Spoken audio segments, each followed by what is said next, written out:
በማንኛውም ማህበራዊ ጉዳይ ውስጥ በጓደኝነት፣ በቤተሰብ ወይም በስራ ቦታ ትልቅና መሰረታዊ ነገር እርስ በርስ መከባበር ነው። ክብር በሌለበት ቦታ ጤናማ ግንኙነት ሊኖር አይችልም። ብዙ ጊዜ ግን ሰዎች እኛን ማክበር ሲያቆሙ ምልክቶች ቀድመን ማስተዋል ያቅተናል፣ ወይም ራሳችንን እየዋሸን ግንኙነቱን ለመቀጠል እንሞክራለን። ነገር ግን ለእርሶ ያለውን አክብሮት ሙሉ በሙሉ ማቆሙን የሚያሳዩ ፍጹም ሊደበቁ የማይችሉ 10 ግልጽ የስነ ልቦና ምልክቶች አሉ። ዛሬ በዚህ ቻናላችን ራሳችንን ከንቀት ለመጠበቅና የራሳችንን ክብር ለማስጠበቅ የምትችሉባቸውን እነዚህ 10 ምልክቶች በሰፊው እንመለከታለን። እስከ መጨረሻው አብራችሁን ቆዩ። እንኳን ወደ ቻናላችን በደህና መጣችሁ። ዛሬ የምናየው ይዘት ያንተን ዋጋ እንዲያውቁና በዙሪያችሁ ያሉ ሰዎች የሚሰጡትን ቦታ በትክክል እንዲገመግሙ የሚያግዝ ወሳኝ የህይወት ትምህርት ነው። ለቻናሉ አዲስ ከሆናችሁ አሁኑ ሰብስክራይብ በማድረግ የዚህ ቻናል ቤተሰብ ይሁኑ። አሁን በቀጥታ ወደ 10 ዋና ነጥቦች እንለፍ። 1. ንግግርን ማቋረጥና አለማዳመጥ። እናንተ ሐሳባችሁን ወይም ስሜታችሁን ለመናገር ስትሞክሩ ንግግራችሁን በግማሽ ማቋረጥ ወይም እናንተ ስታወሩ ትኩረት አለመስጠትና ስልክ መነካካት፣ ይሄ አንድ ሰው ያንተን ሐሳብ በትዕግስት ለማዳመጥ ፈቃደኛ ካልሆነ እሱ ላንተ ሐሳብ አክብሮት የለውም ማለት ነው። ያንተን ድምጽ ለነሱ ዋጋ እንደሌለው በተዘዋዋሪ ያሳዩ ነው። 2. ጊዜና ቀጠሮን አለማክበር።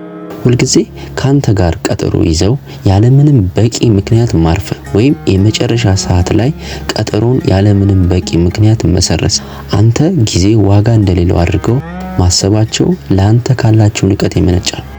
የራሳቸው ጊዜ ውድ ነው፣ ያንተ ግን እንደ ዋጋ እንደሌለው አድርገው ይቆጥሩታል። ቁጥር 3 በሰዎች ፊት ዝቅ አድርጎ ማውራት። ብቻችሁን ስትሆኑ የተለዩ መስለው በሰዎች ወይም በጓደኛ ፊት ሲሆን ግን አንተን ዝቅ የሚያደርግ ቀልዶች መቀለድ ወይም አንተን ድክመት አንስተው ማሾፍ፣ ይሄ ፍጹም የአክብሮትን መጥፎ ምልክት ነው። እውነተኛ አክብሮት ያለው ሰው በሰዎች ፊት ከፍ ያደርጋል እንጂ ለሳቅ መጫወቻ አያደርግም። ቁጥር 4 ያንተን ወሰን አለማክበር። አንድ ነገር እንደማትፈልጉ ወይም እንደማይመቻችሁ በግልጽ እየነገራችኋቸው ያንተን ፍላጎት ችላ በማለት ያንን ድርጊት በተደጋጋሚ ማድረግ ወሰን አለማክበር ትልቅ ንቀት ነው። እምቢ የሚለውን ቃል ዋጋ የማይሰጥ ሰው ሊከበር አይገባም። ቁጥር 5 ሁልጊዜ ስህተትን በአንተ ላይ መጫን።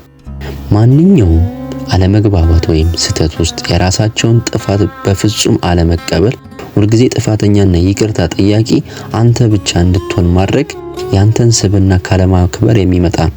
ጥፋታቸውን የማይጋሩ ሰዎች ያንተን ስሜት መጉዳት ግድ የላቸው። ቁጥር 6 ለስኬታችሁ ለጥረታችሁ እውቅና አለመስጠት። ትልቅ ስኬት ስታስመዘግቡ ወይም ጠንክራችሁ ስትሰሩ ይሄ እኮ ቀላል ነው ወይም ማንም ሊያደርገው ይችላል በማለት ያንተን ጥረት ዋጋ ማሳጣት። ስኬትን ዝቅ አድርገው የሚመለከቱ ሰዎች ያንተን ብቃት ማየት የማይፈልጉ ናቸው። 7 ፍላጎትህን ችላ ማለት። በማንኛውም ውሳኔ ውስጥ የነሱን ፍላጎት፣ ምቾትና ምርጫ ብቻ ቅድሚያ እንዲያገኝ ማድረግ። ያንተን ስሜት፣ ፍላጎት ለነሱ ምንም ግድ የማይሰጣቸው ከሆነ አክብሮቱ ጠፍቷል። ግንኙነቱ የአንድ ወገን ብቻ ጥቅም ያማከለ ሆኗል ማለት ነው። ቁጥር 8 ሚስጥርን አለመጠበቅ። አምነዋቸው ያካፈላቸውን የግል ታሪኮች ወይም ሚስጥሮች ሌሎች ሰዎች አሳልፈው መስጠት ታማኝነትን ማጉደል ትልቅ የንቀት መገለጫ ነው። ያንተ ስምና ክብር በሰዎች ዘንድ አሳልፈው የሚሰጡ ሰዎች ማመን ትልቅ ስህተት ነው። 9 የማያቋርጥ ትችትና ወቀሳ። የሚያበረታታ ምክር ከመስጠት ይልቅ ባለባበስ፣ በአስተሳሰብ ወይም በስራ ላይ ሁልጊዜ መጥፎ ጎንን ብቻ እየፈለጉ በተደጋጋሚ መውቀስ፣ ይሄ አውዳሚ ትችት ነው። ያንተ በራስ መተማመን ለመስበር የሚደረግ ድብቅ ጥቃት ነው። ቁጥር 10 ያንተን መኖር እንደ ቀላል ነገር መቁጠር።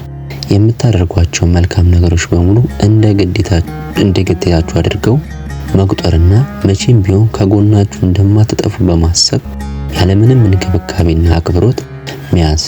ላንተ ዋጋ የማይሰጥ ሰው ያንተን መኖር እንደማይገባው ማሳወቅ መቻል አለ። ሰዎች ማክበርና መውደድ መልካም ቢሆንም ከማንም በላይ ግን የራስን ክብርና ዋጋ ማስጠበቅ አለባችሁ። አንድ ሰው አንተን ማክበር ካቆመ ራስህን ከዚያ ግንኙነት ማራቅ ወይም ወሰን በግልጽ ማሳወቅ የራስህን ድርሻ ነው። ክብር የማይሰጥ ቦታ ላይ በመቆየት ራስህን አታሳንስ። የዛሬ ቪዲዮ ይህን ይመስል ነበር። ከነዚህ 10 ምልክቶች ውስጥ በአሁን ሰዓት በዙሪያ ባሉ ሰዎች ላይ ያስተዋሉት አለ?